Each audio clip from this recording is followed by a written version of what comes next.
बोलो भागवत भगवान की जय। श्रीमद् भागवत महापुराण महात्म का 5वां अध्याय। धुंधुकारी को प्रेत योनि की प्राप्ति और उससे उद्धार। सूत जी कहते हैं, शौनक जी, पिता के वन चले जाने पर एक दिन धुंधकारी ने अपनी माता को बहुत पीटा और कहा, बता धन कहाँ रखा है, नहीं तो अभी तेरी लुहाटी जलती लकड़ी से खबर लूंगा। उसकी इस धर्म की ही डर कर और पुत्र के उपद्रवों से दुखी होकर वह अपनी रात्रि के समय कुएं में जा गिरी। इसी से उसकी मृत्यु हो गई। योगनिष्ठ गोकर्ण जी तीर्थ यात्रा के लिए निकल गए। उन्हें इन घटनाओं से कोई सुख या दुख नहीं होता था, क्योंकि उनका ना कोई मित्र था न शत्रु। धुंधुकारी 5 वेश्याओं के साथ घर में रहने लगा। उनके लिए भोग सामग्री जुटाने की चिंता ने उनकी बुद्धि नष्ट कर दी और वह नाना प्रकार के अत्यंत क्रूर कर्म करने लगा। एक दिन वह कुटिल था और कुलटाओं से उससे बहुत से गहने मांगे। वह काम से अंधा हो रहा था। मौत की उसे कभी याद नहीं आती थी। बस उन्हें जुटाने के लिए वह घर से निकल पड़ा। वहाँ जहाँ तहाँ से बहुत सा धन चुरा कर घर लौट आया।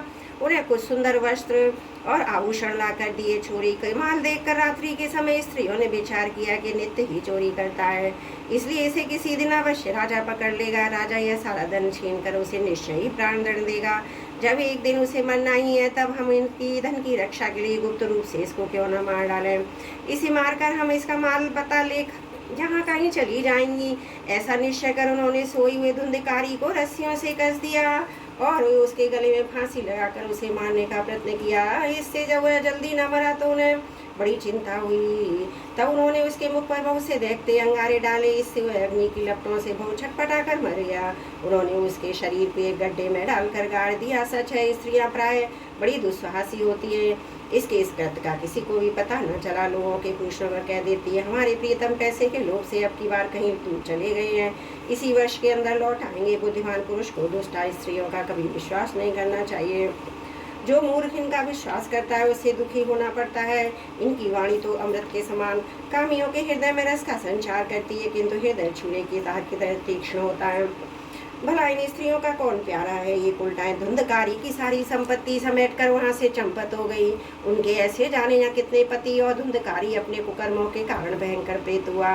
वह कबंडर के रूप में सर्वदा 10 दिशाओं में भटकता रहता था। शीत घाम से संतप्त, भूख प्यार से व्याकुल होने के कारण हाथ देव चलता रहता था, परंतु उसे किसी भी कोई आश्रय न मिला। कुछ काल बीतने पर गोकर्ण ने भी लोगों से मुख से धुंधकारी की मृत्यु का समाचार सुना।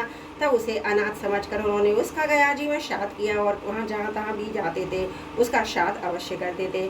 इस बार घूमते घूमते गोकर्ण जी अपने नगर आए और रात्रि के समय दूसरों की दृष्टि से बचकर सीधे अपने घर के आंगन में सोने के लिए पहुंचे। वहाँ अपने भाइयों को सुबह देखा। आधी रात के समय धुंधकारी ने अपना बड़ा विकट रूप दिखाया। वह कभी भेड़ा, कभी हाथी, कभी भैंसा, कभी इंद्र, कभी अग्नि का रूप धारण करता अंत में मनुष्य के आकार में प्रकट हुआ। यह विपरीत अवस्थाएं देखकर गोकर्ण ने निश्चय किया कि कोई दुर्गति को प्राप्त हुआ जीव है। तब उन्होंने उससे धैर्यपूर्वक पूछा। गोकर्ण ने कहा, तू कौन है? रात्रि के समय से भयानक रूप क्यों दिखा रहा है? तेरी यह दशा कैसे हुई, हमें बता तो सही। तू प्रेत, पिशाच है या कोई राक्षस है? सूर्य जी कहते, गोकर्ण के इस प्रकार पूछने पर बार बार जोर जोर से रोने लगा। उसमें बोलने की शक्ति नहीं थी, इसलिए उसने केवल संकेत मात्र किया। तब गोकर्ण ने अंजलि में जल लेकर उसे अभिमंत्रित करके उस पर छिड़का। इससे उसके पापों का कुछ शमन हुआ और इस प्रकार कहने लगा। प्रेत बोला, मैं तुम्हारा भाई हूँ, मेरा नाम धुंधकारी है। मैंने अपने ही दोष से अपना ब्राह्मण तत्व नष्ट कर दिया। मेरे कुकर्मों की गिनती नहीं की जा सकती। मैं तो महान अज्ञान में चक्कर काट रहा था, इसी से मैंने लोगों की बड़ी हिंसा की। अंत में उल्टा स्त्रियों ने मुझे तड़पा तड़पा कर मार डाला। इसी से अब प्रेत योनि में पड़कर यह दुर्दशा भोग रहा हूँ। अब देववश कर्म फल का उदय होने से मैं केवल बाहु भक्षण कर ही जी रहा हूँ। भाई, तुम दया के समुद्र हो, अब किसी प्रकार जल्दी मुझे इस योनि से छुड़ाओ। गोकर्ण ने धुंधकारी की सारी बातें सुनी और तब उससे बोले। गोकर्ण ने कहा, भाई, मुझे इस बात का बड़ा आश्चर्य है। मैंने तुम्हारे लिए विधि पूर्वक गया जी में पिंडदान किया, फिर भी तुम प्रेत योनि से मुक्ति कैसे नहीं हुए? यदि गया श्राद्ध में तुम्हारी मुक्ति नहीं हुई, तब इसका कोई उपाय ही नहीं है। अच्छा, तुम सब बात खोल कर कहो, मुझे क्या करना चाहिए? प्रेत ने कहा, मेरी मुक्ति सैकड़ों गया श्राद्ध करने से भी नहीं हो सकती, अब तुम इसका कोई और उपाय सोचो। प्रेत की यह बात सुनकर गोकर्ण को बड़ा आश्चर्य हुआ।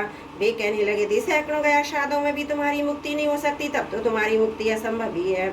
अच्छा, अभी तो तुम निर्भय होकर अपने स्थान पर रहो, मैं विचार करके तुम्हारी मुक्ति के लिए कोई दूसरा उपाय करूंगा।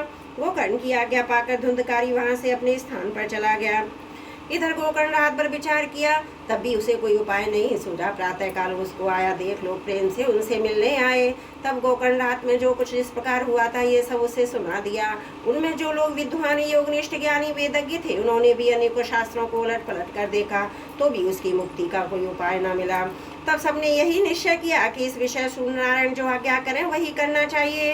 अतः गोकर्ण ने अपने तपोबल से सूर्य की गति को रोक दिया। उन्होंने स्तुति की, भगवान आप सारे संसार के साक्षी में आपको नमस्कार करता हूँ, आप मुझे कृपा करके धुंधकारी की मुक्ति का साधन बताइए। गोकर्ण की प्रार्थना सुनकर सूर्यदेव ने दूर से स्पष्ट शब्दों में, श्रीमद् भागवत से मुक्ति हो सकती है, इसलिए तुम इसका सप्ताह पारायण करो।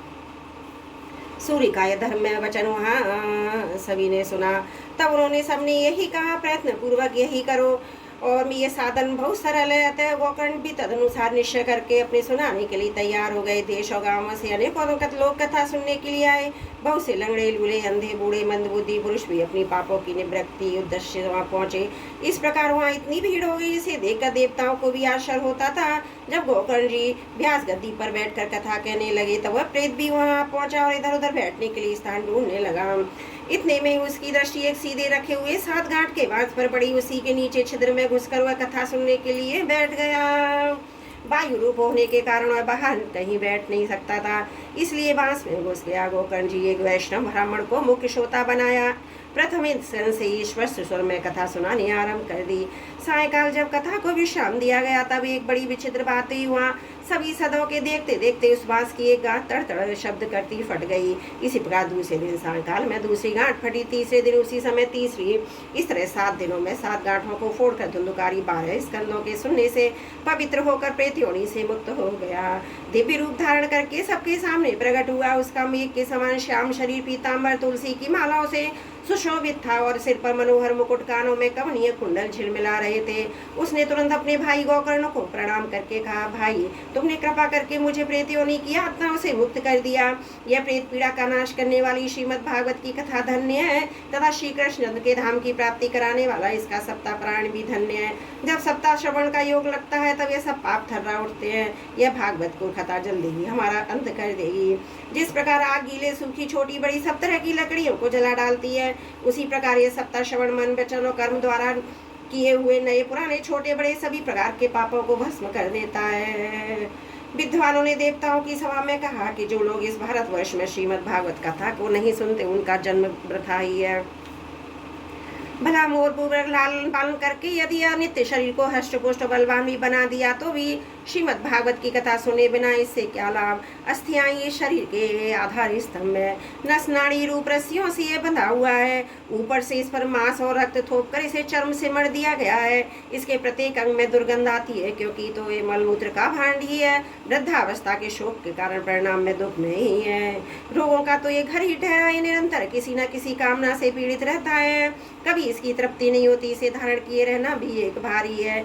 इसके रोम रोम में दोष भरे हुए, नष्ट होने में इसे एक क्षण भी नहीं लगता। अंत में यदि इसे गाड़ दिया जाता है तो इसके कीड़े बन जाते हैं, कोई पशु खा नहीं पाता। जो ये विष्टा हो जाता है, अग्नि में जला दिया जाता है, भस्म की ढेरी हो जाता है। ये 3 इसकी गतियां बताई गई हैं। ऐसे अस्थिर शरीर से मनुष्य विनाशी फल देने वाला काम क्यों नहीं बना लेता। जो अन्न प्रातः काल पकाया जाता है, सायकाल तक बिगड़ जाता है, फिर उसी के रस से पुष्ट हुए शरीर की नित्यता कैसी। इस लोक में सप्ताह श्रवण करने से देवता व भगवान शीघ्र ही प्राप्ति हो सकती है। अतः सब प्रकार के दोषों की निवृत्ति के लिए एकमात्र ही साधन है। जो लोग भगवत कथा की से वंचित हैं, वे उस जल में बुदबुदे और जीवों में मच्छरों के समान केवल मरने के लिए ही पैदा होते हैं।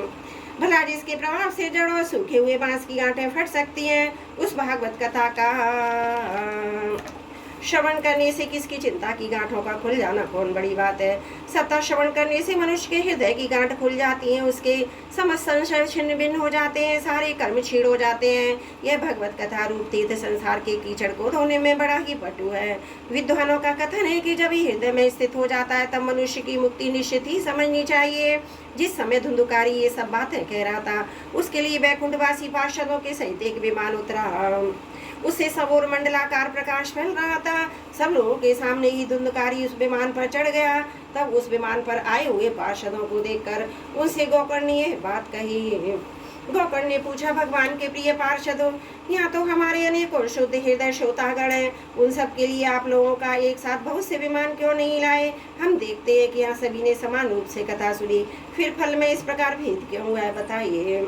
भगवान के सेवकों ने कहा, हे मानव,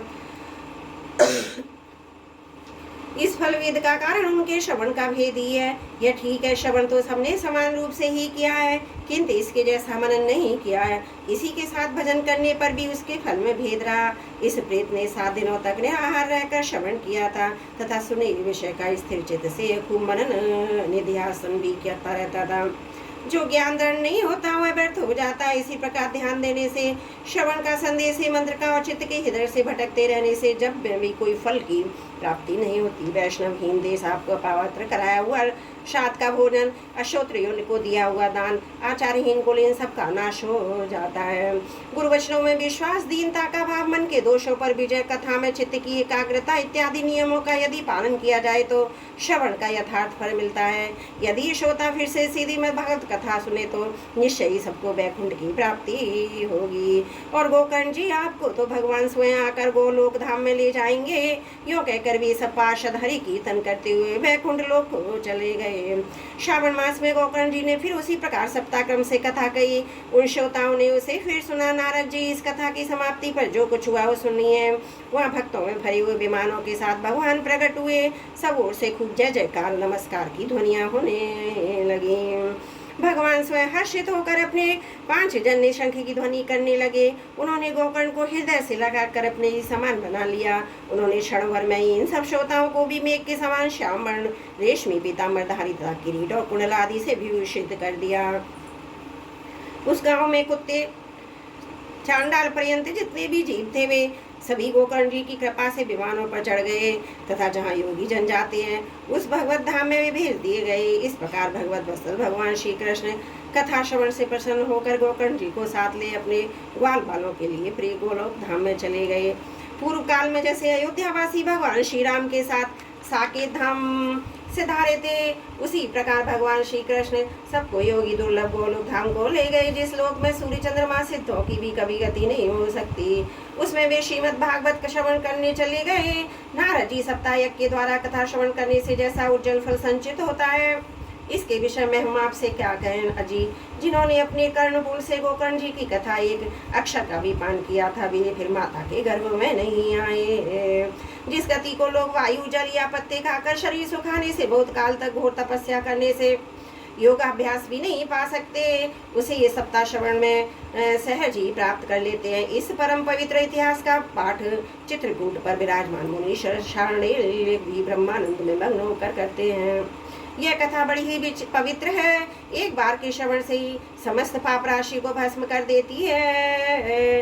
इसका श्राद्ध के समय पाठ किया जाए तो इससे पितृगण को बड़ी तृप्ति होती है और नित्य पाठ करने से मोक्ष की प्राप्ति होती है।